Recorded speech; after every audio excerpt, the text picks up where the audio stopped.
Salam, bugün sizlərlə STEAM təhsilində istifadə edilə bilən, həmçinin proqramlaşdırıla bilən robot haqqında danışacağıq. Bu robot Kodorokidir.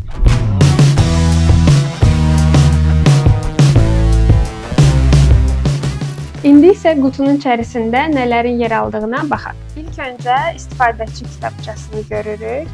Burada Kodorokinin necə işə salınması və proqramın necə yüklənəcəyi göstərilir.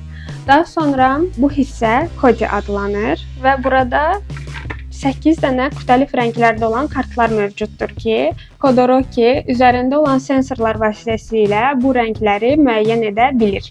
Növbəti hissədə isə Roki yer alır və həmçinin USB kabel mövcuddur ki, biz USB kabel vasitəsilə kompüterimizdə olan proqramları Kodorokiyə yükləyə bilirik. Həmçinin enerji ilə təmin edə bilirik Kodorokini və həmçinin kodini rahatlıqla boynumuza asmaq üçün askılıq mövcuddur. Gəlin Kodoroki ilə yaxından tanış olaq. Bu hissənin adı Kodidir, bu hissənin adı isə Rokidir. Kodi Rokiyə rahatlıqla maqnit vasitəsilə birləşir və ayrılır.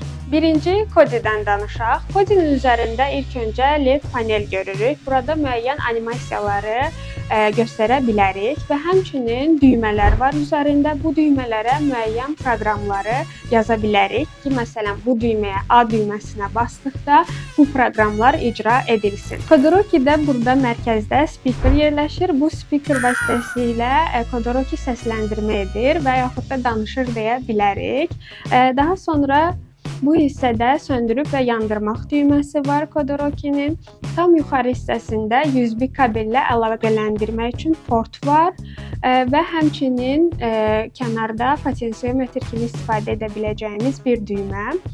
Kodorokinin qulaqlarında isə infraqırmızı alıcı və vericilər var. Bunun vasitəsilə biz Kodorokini joystick kimi də istifadə edə bilirik. Və həmçinin burada gördüyünüz nöqtə həm işıq sensorudur, həm də səs sensorudur. Bu nöqtənin içərisində olan bu iki sensor vasitəsilə həm işığı müəyyən etmək, həm də səsi müəyyən edə bilir Kodoroki. İndi isə gəlin Roki hissəsindən danışaq. Rokidə 2 dənə motor mövcuddur və həmçinin qarşısındakı maneəni görən və rəngləri müəyyən edə bilən sensor var. Məsələn, masanın üzərinə qoyaraq masanın küncünə çatdığı zaman dayana bilir Kodoroki. Əgər bu sensor aşağıya doğru yönəlibsə, yox əgər yuxarıya doğru yönəlibsə, qarşısındakı maneəni müəyyən edə bilir. Və həmçinin az öncə göstərdiyim kartlardakı rəngləri də bu sensor vasitəsilə müəyyən edir. Rokinin üzərində olan bu yuvalara isə bir çox modulları əlavə etmək olar. Məsələn, Neuron Explorer kitdə olan sensorları və ya modulları Kodorokiyə əlavə etmək mümkündür. Bir də bunu qeyd edə bilərəm ki, Roki kodisiz işləmir. Yəni, Kodorokidə enerji mənbəyi kodidir. Amma kodi hissəsi Rokisiz sərbəst bir şəkildə işləyə bilir.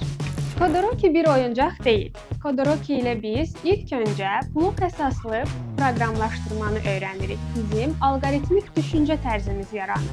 Daha sonra isə insan dilinə ən yaxın olan və süni intellektdə belə istifadə edilən Python proqramlaşdırma dili ilə kodlarımızı yazırıq. Bizi izləmədə qalın. Növbəti videolarda biz Kodoroki ilə müxtəlif layihələr öyrənəcəyik və proqramlaşdıracağıq.